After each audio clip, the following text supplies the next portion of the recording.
Hello and welcome back to the allotment, but today we are doing a different type of video. So as the channel is slowly getting bigger, I thought it'd be a good idea that we finally do a Q&A video. I just want to say thank you to everyone who did give their questions in for this video, and hopefully I'm going to be able to answer all your questions. So some of the questions that you guys have asked, some of them are quite similar, so I'm going to try and do my best to answer them as best I can, but some of them are so similar that if I answer one of them, it's basically answering both of them. So our first question is from Alina Green, and that is, what do you plan to grow this year? Anything you are excited about? And a similar question from Lou925, what are you most excited to grow in the garden? So what I'm most excited about growing this year is bell peppers, cucumbers, and potentially I'll be starting some onions. And that's because these are the fruit and veg that me and my girlfriend tend to eat the most. So being able to grow my own fruit and veg will be very exciting because that means I don't have to go out and buy anything. Alright, so our next question is from Offas9938,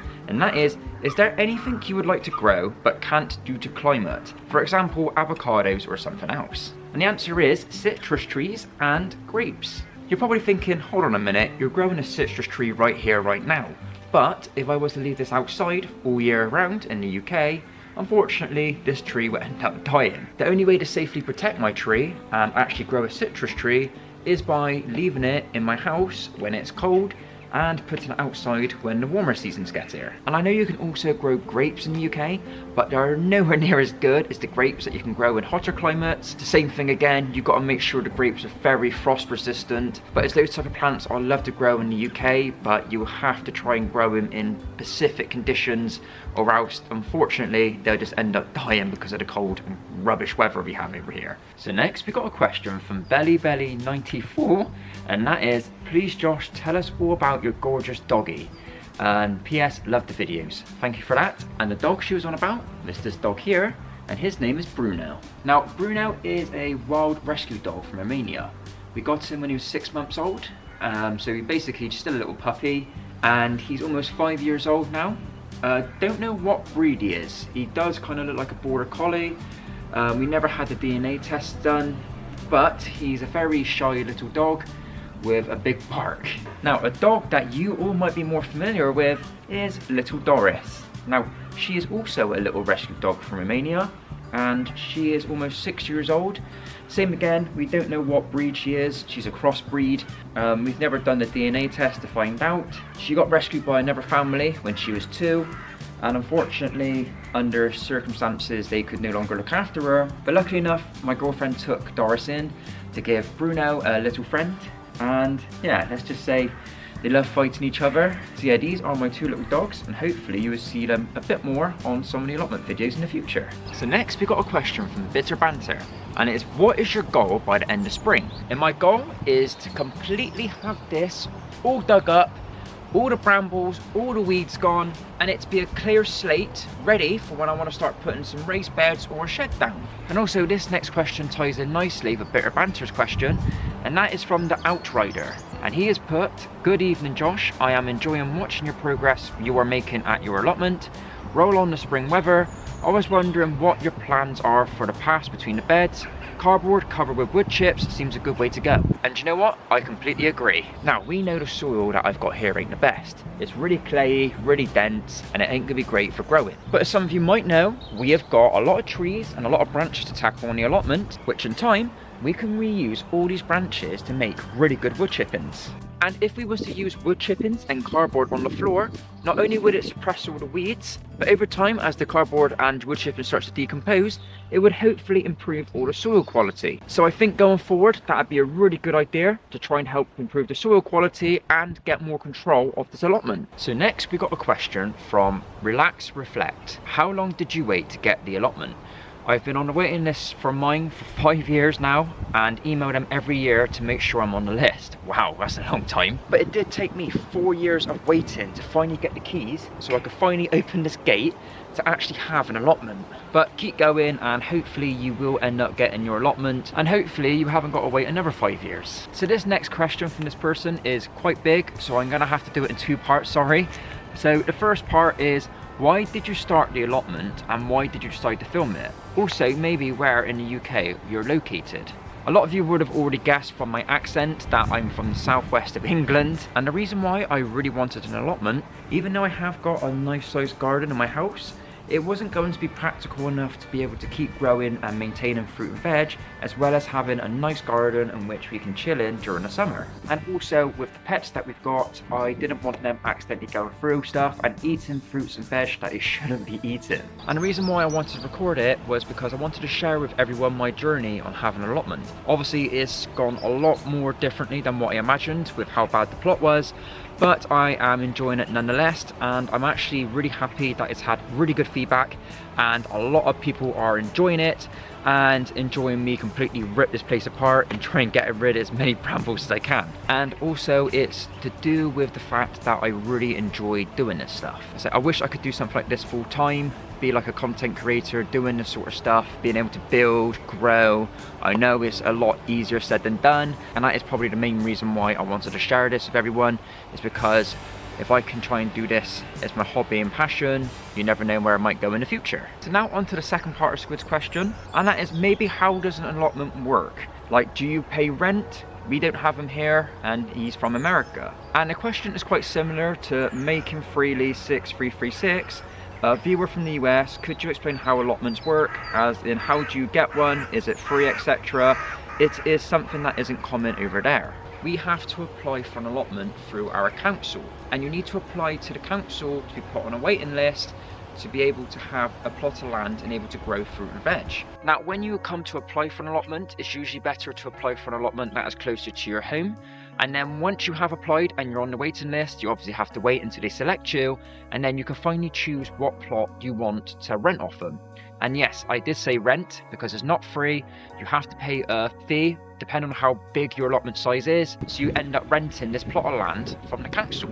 Then it does get a little bit confusing because each different council has a different set of rules for their allotments, and some allotments have like committees where someone is in charge of the area, and basically you have to have your allotment in some sort of standard, or you've got to have a percentage of the area growing fruit or veg, or you can end up in trouble, you could end up getting kicked off a site, and then it starts getting all political. So not only have you got to apply for it and wait for it, you then got to try and keep this place up together so it isn't overgrown with weeds, and you need to at least be growing stuff on there. But that's kind of more of the stricter allotments. But if you've got like an allotment like mine where it's quite laid back, then you ain't gonna have a problem. So I hope that kind of clears it up for you guys over in America. It's basically like renting a bit of land off the state to be able to grow stuff, and you have got to pay a fee every year to try and keep it. So the next question is from Sarah13 Tattoo, asking, do you have a normal day job as well as your allotment?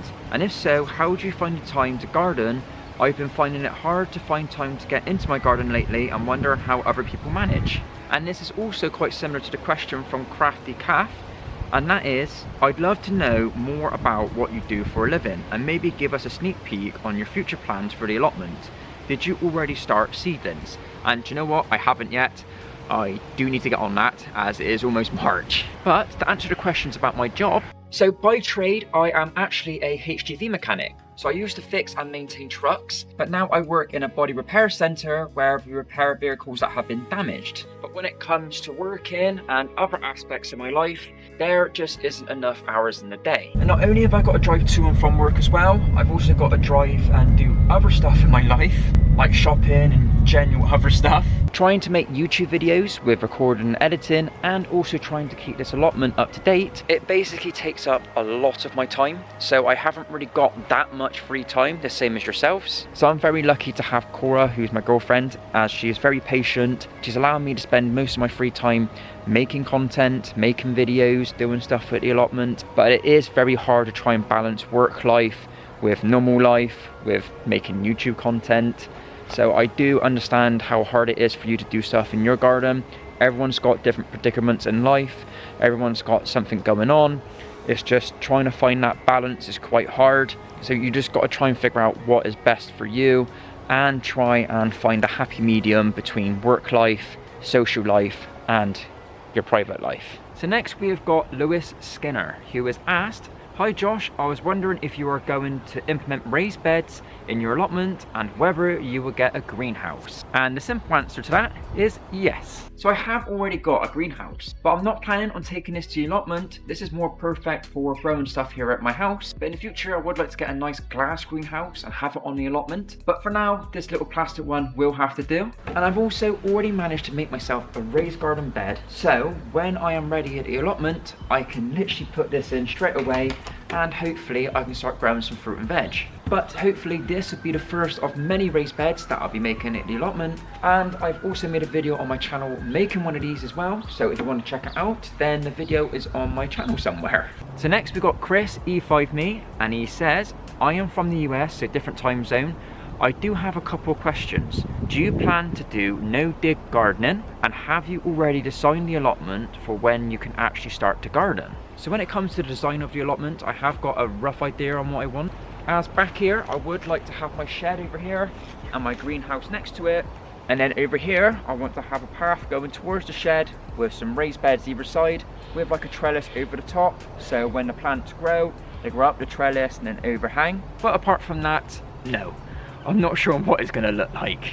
Now, about the no-dig gardening, a lot of people, and I mean a lot of people, have left loads of comments about no-dig. Now, I didn't realise how popular no-dig was and how much people actually rate it.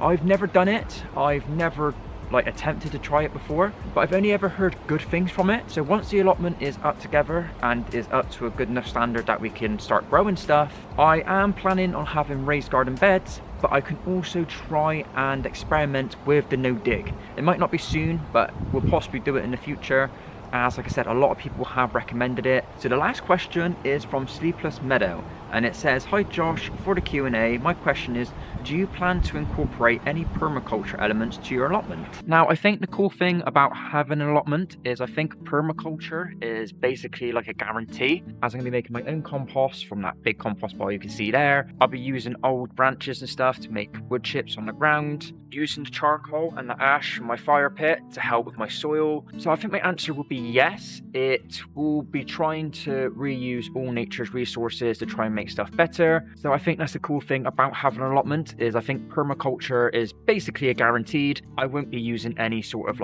chemicals or pesticides. Everything will be natural and try and help this allotment thrive. So it not only will be good for nature, it'll also be good for us because we hopefully should get some good fruit and veg from it.